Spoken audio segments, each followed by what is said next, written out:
जितने भी question NEET में आए हुए हैं हम लोग उसको फटाफट डिस्कस करेंगे। जहां भी ऐसा लगेगा कि कॉन्सेप्ट कुछ बताना है तो कॉन्सेप्ट भी बताया जाएगा।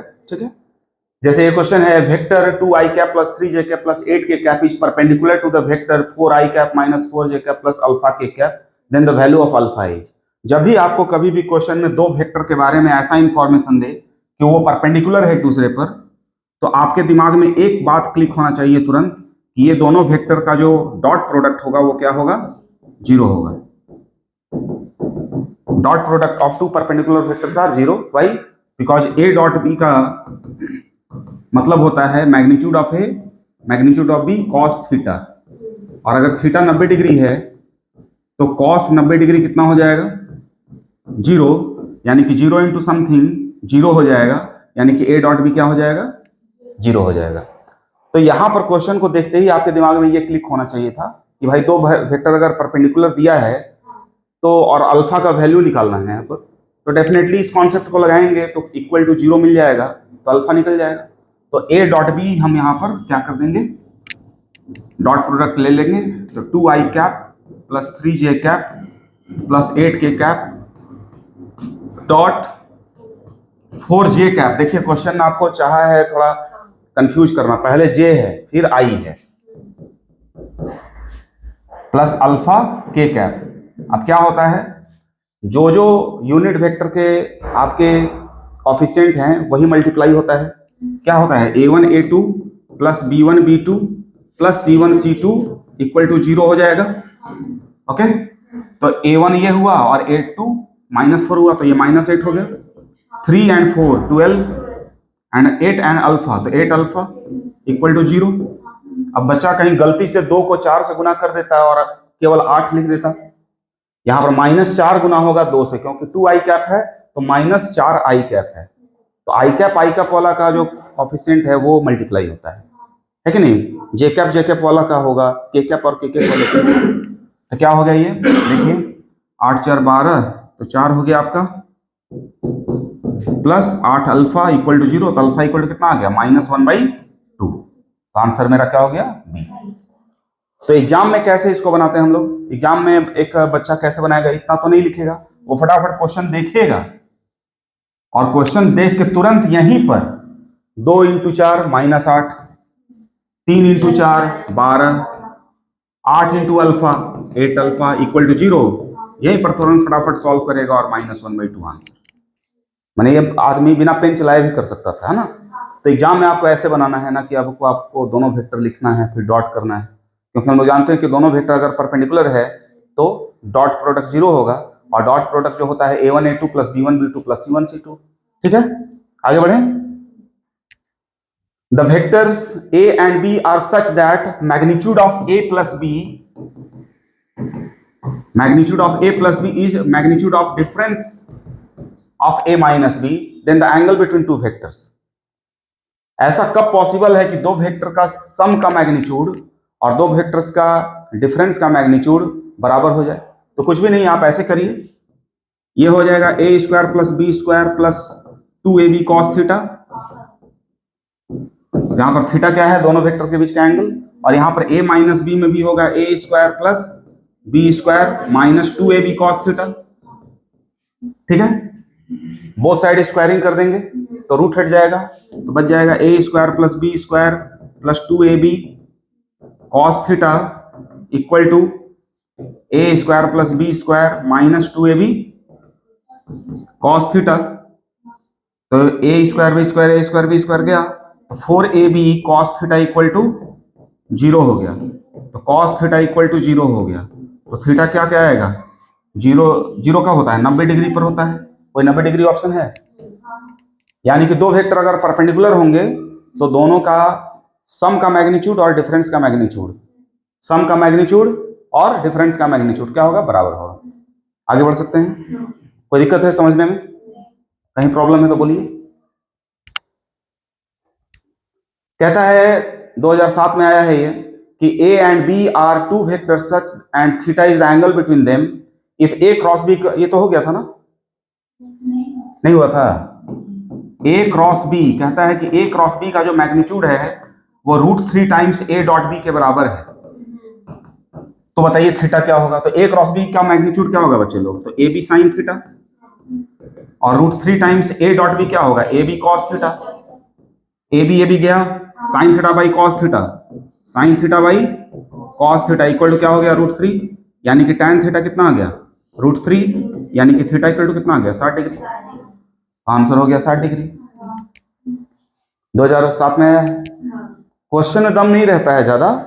आपका जो टोटल 50 क्वेश्चन में 45 बनाना है, तो 45 क्वेश्चन में 30 क्वेश्चन ऐसा रहेगा जिसमें आप सब लोग एक एवरेज कैटेगरी वाले सभी बच्चे लोग 30 क्वेश्चन बना लेंगे।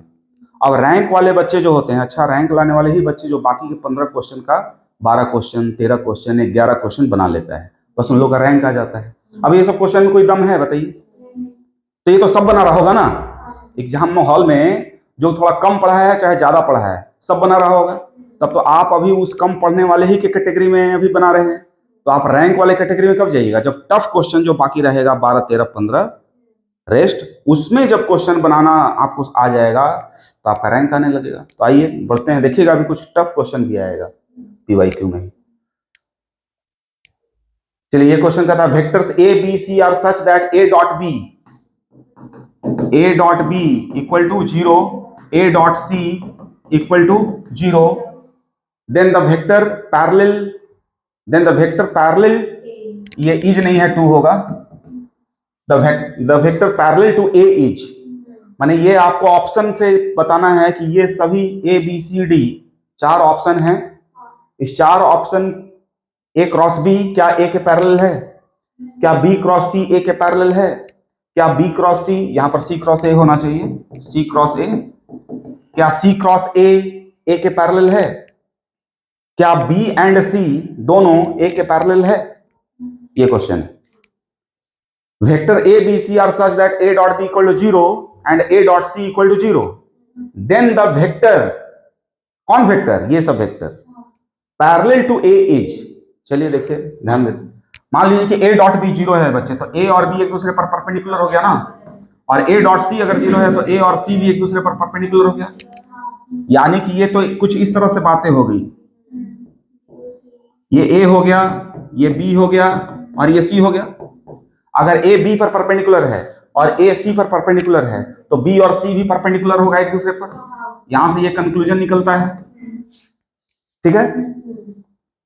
अब कहता है कि भाई आप ए क्रॉस बी निकालिए, तो ए क्रॉस बी का डायरेक्शन किधर होगा? इधर। तो क्या ये वेक्टर जो ए क्रॉस बी का जो डायरेक्शन है इधर हुआ, क्या वो ए के पैरेलल है? तो गया ये बी क्रॉस सी, देखिए बी आपका देखिएगा सी इधर है, सी किधर है? इधर है। तो बी क्रॉस सी ए के पैरेलल है क्या? नहीं, ठीक है, तो ये भी गया। सी क्रॉस ए, देखिए ए इधर है, बी इधर है, और सी किधर है? इधर है। थोड़ा सा रुकिए, बी क्रॉस सी होगा, बी क्रॉस सी, ए क्या तरफ आ गया? तो ये होगा। ये जो आप सी देख रहे हैं वो तो 3D अप्रोच से जाइएगा तो सी इधर है ना, ठीक है। फिर से ऑप्शन ए क्रॉस बी का डायरेक्शन किधर है? सी की तरफ। बी क्रॉस सी का डायरेक्शन किधर है? ए की तरफ। तो बी क्रॉस सी ए के पैरेलल हो गया। कोई दिक्कत क्या? नहीं समझ में आया? ए क्रॉस बी का डायरेक्शन किधर दिखता है? थंब की ओर, राइट हैंड थंब रूल। ए क्रॉस बी है तो ए की तरफ 4 उंगलियों करिए, बी की तरफ ऐंठिए। यही तो सीखना है। नहीं समझ आता तो पूछिए, यही तो सीखने के लिए बैठे हैं ना। क्वेश्चन बना के आंसर थोड़ी लाना है यहाँ पर। आप सीखने के लिए बैठे हैं, तो नहीं कुछ कॉन्सेप्ट मिसिंग है तो पूछ लीजिए, ठीक है। कैसे ए क्रॉस बी एक वेक्टर होता है, बी क्रॉस सी भी एक वेक्टर होता है, क्योंकि ये क्रॉस प्रोडक्ट है। क्रॉस प्रोडक्ट में जो फाइनल कुछ मिलता है तो वो कोई वेक्टर ही मिलता है। मान लीजिए क वेक्टर है, ये कौन सा वेक्टर है? ख वेक्टर है। ये कौन सा वेक्टर है? ग वेक्टर है, ठीक है। तो ये जो क वेक्टर है क्या ए के पैरेलल है? देखिए नहीं है। A cross B, thumb will give the direction of A cross B. क का डायरेक्शन, ये किसका डायरेक्शन आया? थंब किसका डायरेक्शन दे रहा है? क का। तो क किधर है? सी की तरफ है। तो ए के तो पैरेलल नहीं ना हुआ। अब देखिए बी क्रॉस सी, बी और सी किधर है? इधर। तो बी क्रॉस सी किधर आया, ए की तरफ आया, यही तो क्वेश्चन था ना। अब समझ में आया, आ गया। 30 सेकंड में आपको चीज क्लियर हो गया। तो क्यों डरना है, शर्माना है? यही तो गलती चल रहा है, बच्चा लोग पूछता नहीं है। चेहरा देख के टीचर अगर बोल रहा है तो हो गया, नहीं तो चेहरा नहीं देखा तो गया। आप तुरंत हाथ उठाइए, सर नहीं समझ में आया। सिंपल एक लाइन में बोलिए ना, सर कुछ नहीं समझ में आया, ऐसे बोलिए सिंपल एक लाइन में, सर कुछ नहीं समझ में आया सर। ठीक है, दोबारा बताया जाएगा, है ना। चलिए, कहता है क्वेश्चन, इफ वेक्टर ए, देखिए ये आपका 2015 में आया है। कहता है कि दो वेक्टर है, ये वाला हो गया था। आगे बढ़े, ये मस्त क्वेश्चन है, ये एक दिमागी क्वेश्चन है, या कह सकते हैं दिमागी मत कहिए, कॉन्सेप्चुअल क्वेश्चन है, जिसमें कॉन्सेप्ट जिसका क्लियर होगा उसी से बनेगा। बढ़िया क्वेश्चन है ये। The moment of force, moment of force का मतलब होता है torque, R cross F, R cross F. कहता है मोमेंट ऑफ फोर्स, फोर्स के बारे में दे दिया, एट 2,0, यानी कि ये जो फोर्स लग रहा है वो इस पॉइंट पर लग रहा है। यानी कि ध्यान दीजिएगा, बहुत अच्छा क्वेश्चन है ये वही बना सकता है जिसका कॉन्सेप्ट बहुत अच्छा क्लियर है। क्या, मान लीजिए कि एक फोर्स है, ये फोर्स हो गया, ये यहां पर लग रहा है, ये वाला पॉइंट है 2,0, ये फिगर पर ध्यान मत दीजिएगा, फिगर हम रैंडमली बना रहे हैं समझाने के लिए। ये 2,0, -3 तो कहीं और होगा ना, बस समझाने के लिए कर रहे हैं ना। अबाउट द पॉइंट, कहता है कि the moment of force at 2,0, -3 about the point, यानी कि 2, -2, या इस पर हम क्यों लें, यहां लेते हैं 2, -2, इस पॉइंट के अबाउट, इस पॉइंट पर फोर्स लग रहा है, तो मोमेंट ऑफ फोर्स क्या होगा। बहुत अच्छा क्वेश्चन है। अब आपको पता होना चाहिए कि ये आर क्या होता है। आर होता है पॉइंट ऑफ रोटेशन से, पॉइंट ऑफ रोटेशन से फोर्स का जो पॉइंट शुरू हो रहा है उसकी वेक्टर होती है। यानी कि ये जो आपको आर जो होगा वो ये होगा, ये जो आपका आर होगा वो कौन होगा मालूम है, ये होगा।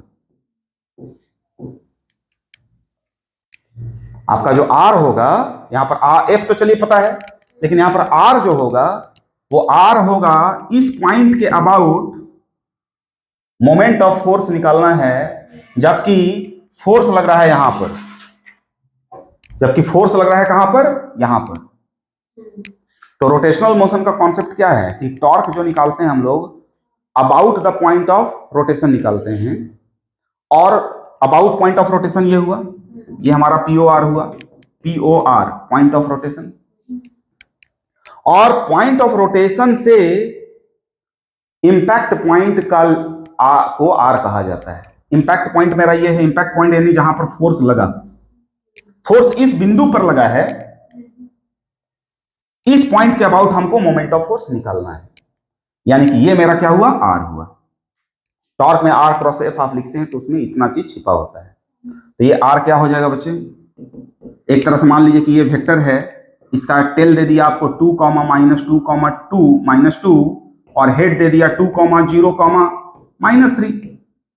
अब ये आर वेक्टर आपको निकालना है, तो आर वेक्टर क्या हो जाएगा, this minus this, 0 I cap, this minus this, -2 J cap, this minus this, plus K cap.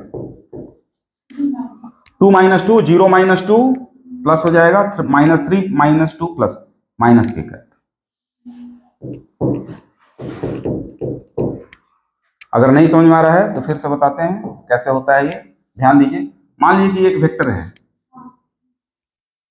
ये इसका टेल जो है वो 2, -2, -2 है, और ये इसका हेड जो है वो 2,0,-3 है। ठीक है, तो ये वाला वेक्टर आर हुआ, तो ये आर वेक्टर क्या होगा, हेड में से टेल को घटाइए, यानी कि 2 - 2 I cap, 0 -2 J cap, -3 -2 K cap, यानी कि क्या हो गया बताइए, 0 आई cap plus 2 J cap minus minus plus, तो हो गया माइनस के कैप। यही तो आपका आर आ गया। अब टॉर्क निकालना है आपको, तो टॉर्क क्या हो जाएगा, टॉर्क हो जाएगा आपका R cross F. R cross F निकाल दीजिए, दिखाते हैं आपको। इधर मिटा सकते हैं, यहां यहां लिख दें R cross F. R cross F, R कितना आ गया बताइए तो, I cap, J cap, K cap. R में क्या आया, 0 2 और -1, और एफ में क्या आया 4 5 -6, 4 5 -6। तो आई कैप इधर हो गया 6 दूना 12 5, फिर जे कैप हो गया, तो जे कैप के लिए क्या होता है, इधर से इधर करेंगे तो -4 और इधर 0 हो गया, फिर क्या हो जाएगा के कैप, ये और ये गया 5 और 4 दूना 8, 0 -8, ये ना होगा 12 5 17, 17 कहीं दिख रहा है, हमको पक्का गलती किए हैं कुछ कैलकुलेशन में, रुकिए 6 दूना 12 -12 होगा ना, 6 दूना 12 -7 आई कैप है, -7 आई कैप है ना, -7 आई कैप -4 जे कैप है कहीं ऑप्शन में, डी है। इसमें थोड़ा आप लोग को टाइम लगा सीखने में, ये एक बढ़िया क्वेश्चन था, माने किसी का टॉर्क का कॉन्सेप्ट बहुत अच्छा से क्लियर है तो वेक्टर का क्वेश्चन बना पाता, नहीं तो नहीं बन पाता। टॉर्क का कॉन्सेप्ट बढ़िया होना मांगता है इसमें कि भाई आर क्रॉस एफ होता है तो आर क्या होता है, आर क्या होता है, पॉइंट ऑफ रोटेशन से इंपैक्ट पॉइंट का रेडियस वेक्टर को आर कहते हैं। इस पॉइंट के अबाउट हम किसी चीज को घूमता हुआ देख रहे हैं इस फोर्स के कारण, that is called torque due to any force at this point of rotation. Clear क्या है, बढ़ सकते हैं आगे, वीडियो डाल देंगे, नोट कर लीजिएगा, आज डाल देंगे यूट्यूब में। 2022 में आया है, कहता है कि एक फोर्स है 2 I cap plus J cap minus K cap, ठीक है बढ़िया बात है, 2 I cap plus J cap minus K cap, और आर वेक्टर है 3 I cap plus 2 J cap minus 2 K cap, then the scalar and vector product of F and R have magnitude respectively. कहता है कि एक बार vector product निकालिए, F and R बोला है बाबू, तो एफ को पहले लिखिएगा, एफ डॉट आर, ये हुआ हमारा कौन सा प्रोडक्ट, स्केलर प्रोडक्ट। हालांकि आर डॉट एफ भी वही आंसर आता है, क्योंकि डॉट प्रोडक्ट में ए डॉट बी या फिर बी डॉट ए बराबर होता है, लेकिन क्रॉस प्रोडक्ट में लफड़ा है, एफ क्रॉस आर ही आपको निकालना है, क्योंकि पहले बोला था कि एफ एंड आर, यानी एफ क्रॉस आर निकालना है, तो क्रॉस प्रोडक्ट निकाल देना है, इसको बोलेंगे हम लोग वेक्टर प्रोडक्ट। तो एफ डॉट आर क्या होगा, रिस्पेक्टिव जो एलिमेंट्स हैं उसको गुना करके जोड़ देंगे, तो 3 दूना 6, क्या हो जाएगा 6, फिर हो जाएगा 2, फिर हो जाएगा 2, 6 2 8 8 2 10, कोई 10 है, लेकिन 10 तो 2 2 जगह है, तो फिर अब हमको उसमें भी जाना होगा एफ क्रॉस आर में, तो एफ क्रॉस आर निकालने के लिए क्या करिएगा, आई cap, J cap, K cap, 2 1 -1 2 1 -1 2 1 -1 3 2 -2, फिर इसको सॉल्व करेंगे, आई कैप क्या होता है दिस इंटू दिस, तो -2 + 1, फिर क्या करेंगे माइनस जे कैप अगर लिख रहे हैं तो जिस तरह से आप पहले ऐसे किए थे फिर ऐसे वैसे ही कर सकते हैं, 2 दूनी की 4 -4 और +3, कोई दिक्कत क्या, फिर के कैप क्या हो जाएगा, के कैप 2 दूनी 4 और 3 4 -3 क्या आ गया देखिए तो माइनस आई कैप, ये कितना हो गया बताइए, प्लस जे कैप, और फिर ये क्या हो गया प्लस के कैप। कुछ ना कैलकुलेशन मिस्टेक हो गया है, क्योंकि यहाँ तो √3 आ जाएगा। पिछली बार हम लोग बनाए थे इसको, देखिए ना यहाँ पर गलती हो रहा है। ये वाले में देखिए 2 1 जा -2 इंटू 1 -2 और -2 +2 होगा ना, तो ये 0 हो गया। कोई दिक्कत क्या? तो ये 0 आई कैप हो गया। तो जे कैप और के कैप आया। आप देख रहे हैं कि आंसर जो है नंबर में है, तो यानी कि इसका मैग्नीट्यूड निकालना है। तो मैग्नीट्यूड निकाल के क्या हो जाएगा? 1 + 1 = √2। तो कौन सा ऑप्शन सही हो गया? सी सही हो गया। अब क्या एग्जाम में कोई उपाय है कि शॉर्टकट वे में √2 निकाल लिया जाए? कोई उपाय है? कैलकुलेशन का क्वेश्चन है।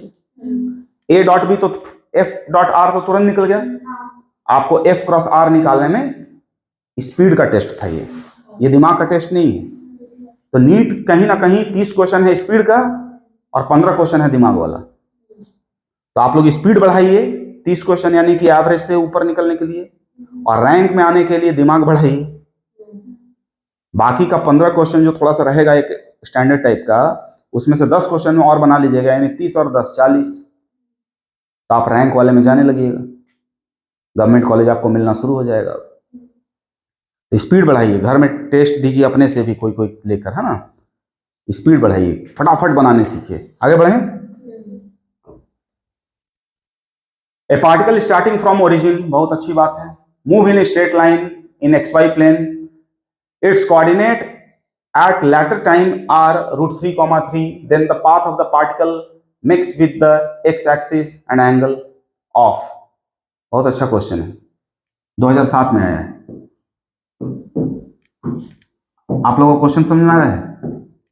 कहता है कि एक पार्टिकल 0,0 से चला और फिर √3, √3, 3 पर पहुंच गया XY प्लेन में। The path of particle makes an angle with, कहता है कि ये जो पाथ है वो एक्स एक्सिस से कितना एंगल बनाया। ये तो देखिए पूरा एकदम बच्चा वाला बात है। यहाँ पर ये हमारा x हो गया और ये y हो गया। tan थीटा इक्वल क्या हो जाएगा? परपेंडिकुलर क्या हुआ? 3 बाई बेस क्या हो गया? कितना आ गए हैं? √3 आ गए हैं। 3 बाई √3 क्या होगा? √3। tan थीटा कितना आ गया? √3। तो थीटा कितना होगा? 60 डिग्री। बताइए ये सब क्या है? रेस में जल्दी आगे बढ़ने वाला क्वेश्चन है, फट से बनाए। अब एक अच्छा बच्चा क्या करेगा? मन में ही इतना भी नहीं करेगा, बता देते हैं। वो क्या करेगा? मन में ही बोलेगा इतना p/b हो गया, tan थीटा 3 बाई √3 आंसर फटाफट करना होगा, है ना। समझ गए? तब ना आप उधर आप 10 सेकंड लगाए, 2 सेकंड 3 सेकंड में बना लिया, तो टाइम बचाया वो। वेक्टर A B C ये कर लिए ना हम लोग, ये तो कर लिए। तो इतना ही था। एक क्वेश्चन मजेदार था जिसका हम फिगर नहीं डाल पाए हैं, इसको नेक्स्ट कर लेंगे।